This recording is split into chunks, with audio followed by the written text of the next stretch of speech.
If you've been around Christians, you've probably heard of the idea of having a personal relationship with God, which could mean different things in the Bible, like having God as a friend, or your father, or maybe your teacher. But there's one particular way that the Bible talks about this relationship that you find all over. But strangely, we don't talk about it that much, and that's the idea of a partnership with God. A partnership like working alongside someone to accomplish a goal together. Right, and this is actually what you see at the beginning of the Bible. God creates this good world full of all of this potential. And then God appoints these unique creatures, humans, as his partners in bringing more and more goodness out of all that potential. But the humans don't want to partner with God. They rebel and try to create a world on their own terms. And so this broken partnership is the Bible's explanation for why we're stuck in a world of corruption and injustice and the tragedy of death.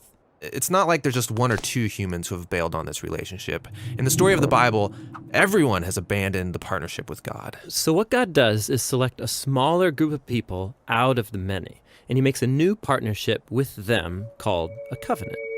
And in a covenant, God makes promises, and then in exchange asks his partner to fulfill certain commitments. And the purpose of all of this is to somehow use this covenant relationship to renew his partnership with everybody else. Now, there are actually 4 times in the Old Testament that we're told God initiates a covenant relationship with Noah, Abraham, the nation of Israel, and King David. And it's through these that God is forming a covenant family into which all people will eventually be invited. So let's see how these work. The first one is with Noah. So in this story, God has just brought the flood to cleanse the world of humanity's corruption, and Noah and his family are the only ones left. And so God makes a covenant with Noah, saying, listen, I know that humans will continue to be evil, but despite that, I'm not going to destroy it like this again. Instead, the earth will be this reliable place for us to work together. Great. So what does Noah have to do? Nothing. And that's what's so interesting about this first covenant, is that God is promising to be faithful, even though he knows humans won't be. The next time we see God make a covenant is with a man named Abraham. God chooses him, promises to bless him, give him a large family, lots of land where they can flourish. And in return, God asks Abraham to trust him and train up his family to do what is right and just. And the whole reason for this covenant is God says that somehow he's going to bring his blessing to all families of the world through this one family. So that's Abraham. The next time we see God make a covenant is when Abraham's family grows into the tribe of Israel. And this covenant is with the whole tribe. God asks them to obey a set of laws, which are these guidelines for living well as a community of God's partners. And if they do this, then God promises to bless them and that they will become a people who then represent him to the rest of humanity. That's the covenant with Israel. The last covenant is with King David. Yeah, the tribe of Israel has become this large nation ruled by David. And God asked David and his descendants to partner with him by leading Israel in obeying the laws and doing what is right and just. And God promises that one day, one of David's sons will come and extend God's kingdom of peace and blessing over all the nations. So those are the 4 covenants that God makes in order to restore his partnership with the whole world. But here's what happens.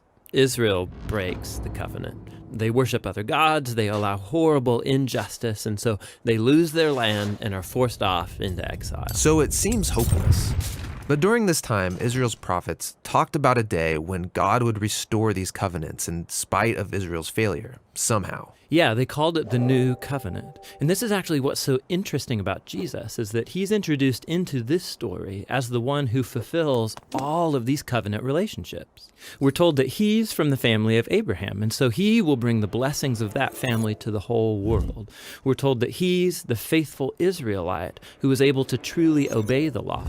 And we're told that he's the king from the line of David, and so he goes about extending God's kingdom of justice and peace to all. And that's really remarkable for one guy. Yeah, and what it highlights is perhaps the most surprising claim of all made about this man, that Jesus is no mere human, but rather God become human. And God did this in order to be that faithful covenant partner that we are all made to be, but have failed to be. And so through Jesus, God has opened up a way for anyone to be in a renewed partnership with him. So Jesus calls people to follow him and become part of this new covenant family. And despite their failures, Jesus is committed to making them into partners who are becoming more and more faithful. The story of the Bible ends with a vision of a fully renewed world, full of goodness and peace. And there's this renewed humanity there, partnering together with God to expand the goodness of his creation. And so the end of the Bible story is really a new beginning.